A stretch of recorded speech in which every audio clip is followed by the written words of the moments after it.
मजदूर तो सिर्फ मोहरा थे, मास्टरमाइंड कोई और निकला। मिला वो सबूत जिससे फैली नोएडा हिंसा। सच जानकर हिल जाएगा आपका दिमाग। आरजेडी प्रवक्ता प्रियंका भारती और कंचना यादव का भी नाम। मजदूरों के बाद नोएडा में अब मेड आंदोलन। मजदूरों के जाने के बाद मुंह बांध कर आए लोग कौन थे? करीब 17 व्हाट्सएप ग्रुप पुलिस पर अटैक करने की ट्रेनिंग। हरियाणा से नोएडा और दिल्ली तक धड़ाधड़ पहुंच रहे थे मैसेज। करीब 400 गिरफ्तार किए गए उपद्रवियों में आधे से ज्यादा बाहरी। नोएडा हिंसा के पीछे काम कर रही टूल किट तक पहुंच गई एजेंसियां। नोएडा हिंसा के बाद सबसे बड़ा सवाल यही था कि आखिर शांति से प्रदर्शन करने वाले मजदूर और कामगार अचानक से हिंसक कैसे हुए।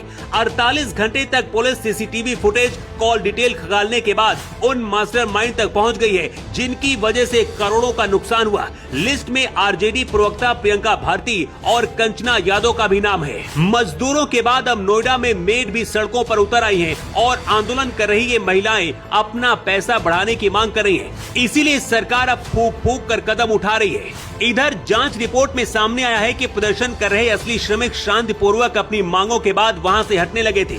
उस दौरान पड़ोसी जिलों से और दिल्ली के सीमावर्ती इलाकों से आए समूहों ने हिंसा और तनाव भड़काना शुरू किया।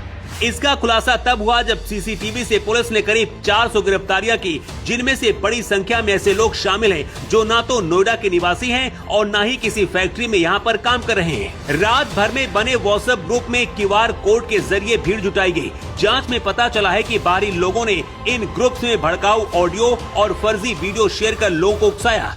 मिर्च पाउडर और पेट्रोल जैसे साधनों का इस्तेमाल भीड़ को हिंसक बनाने के लिए किया गया। ये सब कुछ गरीब मजदूर नहीं कर सकते हैं। नोएडा में हिंसा फैलाने की गुनहगारों की लिस्ट में जिन लोगों पर एफआईआर दर्ज हुई है, उसमें आरजेडी की ये 2 विवादित प्रवक्ताओं का नाम भी शामिल है, प्रियंका भारती और कंचना यादव। इन दोनों पर भी आरोप है कि इन्होंने भ्रामक पोस्ट डाले, मध्य प्रदेश के पुराने वीडियो नोएडा का बताकर और ज्यादा आंदोलन को भड़काने की कोशिश की।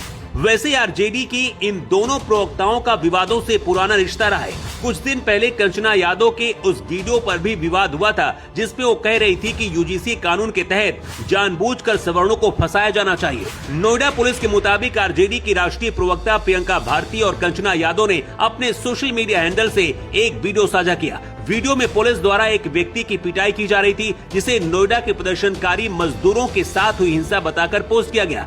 जांच में वीडियो नोएडा का नहीं बल्कि मध्य प्रदेश के शहडोल जिले का पाया गया। इधर यूपी के श्रम मंत्री अनिल राजभर ने तो यहां तक संकेत दिए हैं कि पूरी टूल किट विदेशों से चल रही थी और मेरठ और नोएडा से पकड़े गए संदिग्ध आतंकवादियों के पाकिस्तान स्थित हैंडलर से भी इस हिंसा के तार जुड़े हो सकते हैं, जिसकी जाँच यूपी एसटीएफ कर रही है।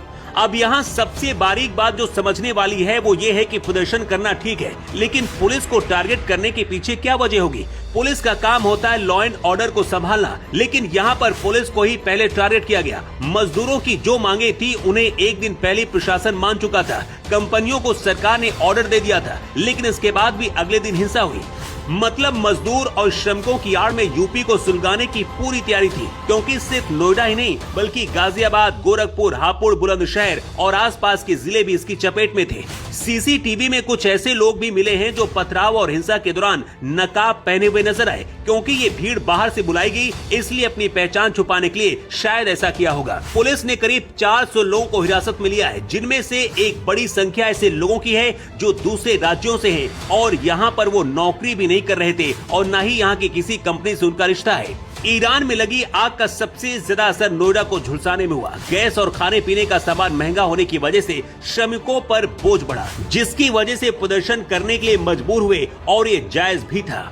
लेकिन इन मजदूरों की आड़ में फायदा उठाकर एक बहुत बड़ी सोची समझी साजिश रची गई, जिसमें कंचना यादव और प्रियंका भारती जैसे लोग टूल किट का हिस्सा थे। लेकिन फंसते बेचारे गरीब मजदूर लोग, क्योंकि इन्हें भड़काया जा रहा था। लेकिन यूपी पुलिस अब इस टूल किट तक पहुंच गई है और मास्टरमाइंड बहुत जल्दी जेल के अंदर पहुंच सकते हैं। गरीब मजदूरों की सैलरी कम से कम 18,000 तो सरकार को करनी चाहिए, क्योंकि दिल्ली और हरियाणा में लगभग इतनी सैलरी है और यही वजह है कि नोएडा में इसका सबसे ज्यादा असर दिखा।